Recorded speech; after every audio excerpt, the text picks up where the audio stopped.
കഴിഞ്ഞ ദിവസമായിരുന്നു തെന്നിന്ത്യൻ താരങ്ങളായ രശ്മിക മന്ദാനയുടെയും വിജയ് ദേവരകൊണ്ടയുടെയും വിവാഹം. വർഷങ്ങളായി പ്രണയത്തിലായിരുന്ന ഇരുവരുടെയും വിവാഹം ഉദയ്പൂരിലെ ആഡംബര ഹോട്ടലായ ITC മെമന്റോസിൽ വെച്ചായിരുന്നു നടന്നിരുന്നത്. എന്നാൽ വിവാഹ വാർത്തകൾ പ്രചരിച്ചിരുന്നതിനിടെ ആരാധകർ ഏറ്റവും കൂടുതൽ ചർച്ച ചെയ്തത് രശ്മികയും നടൻ രക്ഷിത് ഷെട്ടിയും തമ്മിൽ നടന്ന വിവാഹ നിശ്ചയത്തെക്കുറിച്ചായിരുന്നു. 2017 ജൂലൈയിലാണ് രശ്മികയും രക്ഷിത് ഷെട്ടിയും തമ്മിലുള്ള വിവാഹ നിശ്ചയം നടന്നത്. അന്ന് രശ്മികയ്ക്ക് 21 വയസ്സായിരുന്നു. ഇരുവരും തമ്മിൽ 13 വയസ്സിന്റെ വ്യത്യാസമുണ്ടായിരുന്നു. 2016 രശ്മിക ആദ്യമായി അഭിനയിച്ച കിരിക് പാർട്ടി എന്ന സിനിമയുടെ സെറ്റിൽ വെച്ചാണ് ഇവർ പരിചയപ്പെടുന്നത്. ആർഭാടപൂർവ്വം നടത്തിയ വിവാഹ നിശ്ചയം പക്ഷേ വിവാഹം വരെ എത്തിയില്ല.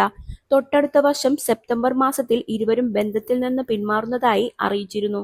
പരസ്പരമുള്ള അഭിപ്രായ വ്യത്യാസങ്ങളാണ് വേർപിരിഞ്ഞതിന് കാരണമെന്നാണ് റിപ്പോർട്ട്. എന്നാൽ ഇന്നും എന്താണ് ഇരുവർക്കുമിടയിൽ സംഭവിച്ചതെന്ന് വ്യക്തമല്ല.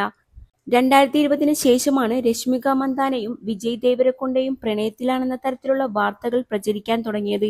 ഗീതാ ഗോവിന്ദം, ഡിയർ കോമ്രേഡ് എന്നീ ചിത്രങ്ങളിലെ താരജോഡികളുടെ ഓൺ സ്ക്രീൻ കെമിസ്ട്രിയാണ് യഥാർത്ഥ ജീവിതത്തിലും ഇവർ പ്രണയത്തിലാണെന്ന വാർത്തകൾക്ക് തുടക്കമിട്ടത്. പിന്നാലെ 2026 ഇരുവരും വിവാഹ വാർത്ത സ്ഥിരീകരിക്കുകയായിരുന്നു.